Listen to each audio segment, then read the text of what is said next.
This case in particular has always been about two completely different versions of what happened on that hike. Prosecutors say it was a deliberate, violent attack. Gerhardt allegedly pushed her toward a cliff, beat her over the head with a rock, and even allegedly tried to use syringes on her. But when he took the stand, he completely tried to flip that narrative. He told the jury that this was not planned, that it was not an attempted murder.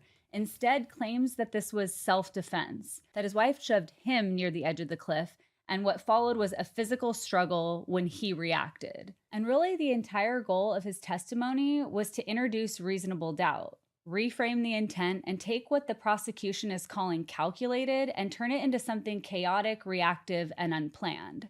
But remember, the jury isn't just hearing from him. They also heard from his son.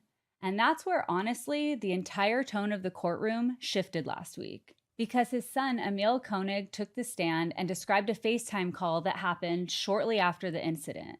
And according to his testimony, his father didn't say anything about self-defense in that moment. Instead, he said something very different. Because his son told the court that his dad admitted that he, quote, tried to kill his wife. And not only that, but he described seeing what appeared to be blood, hearing his father not talk about coming back, and even making statements about what sounded like final decisions, like telling him to, quote, take care of his siblings. So just think about that for a second, because now the jury is sitting there with two versions of events being told within about 48 hours of each other. One version, the accused person on the stand under oath saying this was self-defense, and another version, according to his own son, in the immediate aftermath saying, I tried to kill her.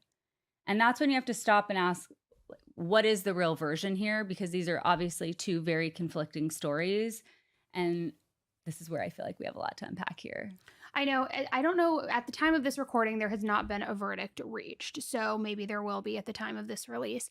I think it was pretty ballsy of him to take the stand, because usually we don't see the defendant take the stand because, as you pointed out, it's an opportunity for the prosecution to just like pummel them and like completely pick apart their whole story. That being said, he didn't really, in my opinion, have a strong defense. So I think it was kind of a Hail Mary, like, what have I got to lose at this point? The cards are already stacked against me when you look at the evidence and when you hear the 911 call, when you see the photos of Ariel, like all of these things. So that, I think he's like, I'm going to try to elicit some sympathy wherever I can and just do my best to spin the narrative that I'm trying to spin. Sure.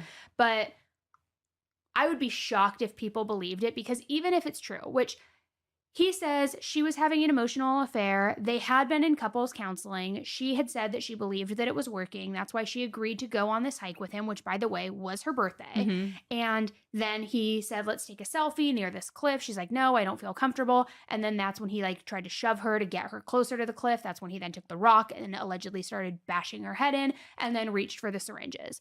So even if you're on the jury and you're hearing this guy who seems like he's telling the truth, and he's like, you know, we got in a spat. She was having an emotional affair. She admitted to it. Then it escalated. It was a spousal argument that like erupted into chaos or whatever. What I would be asking as a juror is, okay, maybe that's believable, but why do you bring syringes with you on a hike? Like, why do you have syringes readily available? And which I will say, they have not recovered those to my knowledge. I think that there's been some weirdness where they were seen, but I don't think they know the contents of them or something like that. But they did find the fanny pack that he had on the hike at his house later, and it had propofol in it, syringes, and he is an anesthesiologist.